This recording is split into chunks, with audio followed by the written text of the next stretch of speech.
ಮಹಾರಾಷ್ಟ್ರ ರಾಜ್ಯದ ಸುಕ್ಷೇತ್ರ ಪಂಢರಾಪುರದಲ್ಲಿ ವಾಡಿಕೆಯ ಸಂಪ್ರದಾಯದಂತೆ ಸುಕ್ಷೇತ್ರಕ್ಕೆ ಆಳಂದಿ, ದೇವು ಒಳಗೊಂಡಂತೆ ವಿವಿಧ ಪ್ರದೇಶಗಳಿಂದ ಆಷಾಢವಾರಿಗೆ ಪಾದಯಾತ್ರಿಕರು ಬಂದು ಹೋಗುವಂತಹ ಸಂದರ್ಭಕ್ಕೆ ಹೊಂದಿಕೊಂಡು ಜೂನ್ ಅಥವಾ ಜುಲೈ ಮಾಹೆಯಲ್ಲಿ ದರಿಯ ಇಳೆಗೆ ಮಳೆರಾಯನ ಆಗಮನವಾಗುವ ಮೂಲಕ ಪಂಢರಾಪುರ ಸುಕ್ಷೇತ್ರವೆಲ್ಲವೂ ಮಳೆಯ ನೀರಿನಿಂದ ತೊಪ್ಪೆಂದು ತೊಯ್ದು ಹೋಗುವಂತಹ ಸನ್ನಿವೇಶವನ್ನು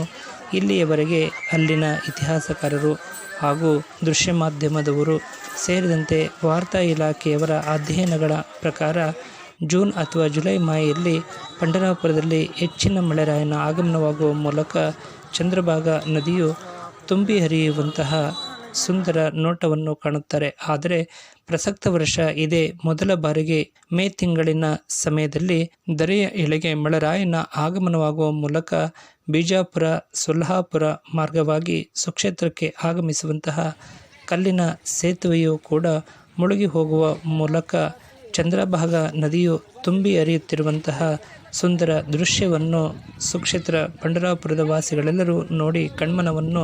ತುಂಬಿಕೊಂಡಿದ್ದಾರೆ. ಮಾತ್ರವಲ್ಲದೆ ಚಂದ್ರಭಾಗಾ ನದಿಯ ತೀರದಲ್ಲಿರುವಂತಹ ಭಕ್ತ ಪುಂಡಲೀಕರಾಯರ ದೇವಸ್ಥಾನ ಒಳಗೊಂಡಂತೆ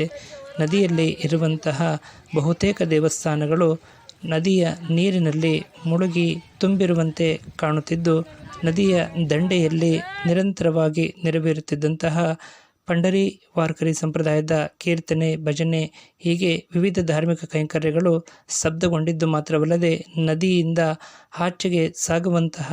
ದೋಣಿಗಳು ಕೂಡ ನದಿಯ ದಡದಲ್ಲಿ ಎಂದು ಸುಭದ್ರವಾಗಿ ನಿಲ್ಲುವಂತಾಗಿದೆ.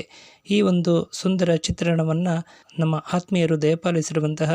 ದೃಶ್ಯಾವಳಿಗಳು ಹಾಗೂ ದೇವಸ್ಥಾನದ ಆಡಳಿತ ಮಂಡಳಿಯವರು ದಯಪಾಲಿಸಿರುವಂತಹ ಚಿತ್ರಪಟಗಳನ್ನು ಆಧರಿಸಿ ಈ ಸಂದೇಶವನ್ನು ಪ್ರಸಾರ ಮಾಡಲಾಗಿದ್ದು, ತಮಗೆಲ್ಲರಿಗೂ ಇಷ್ಟವಾಗಿದ್ದಲ್ಲಿ ತಾವೆಲ್ಲರೂ ಸಬ್ಸ್ಕ್ರೈಬರ್ ಆಗುವ ಮೂಲಕ ಪ್ರೋತ್ಸಾಹಿಸಿ, ಲೈಕ್ ನೀಡಿ ಅಭಿಪ್ರಾಯಗಳನ್ನು ವ್ಯಕ್ತಪಡಿಸಬೇಕಾಗಿ ಕೋರುತ್ತೇವೆ. ಜೈ ಜೈ ರಾಮಕೃಷ್ಣ ಹರಿ.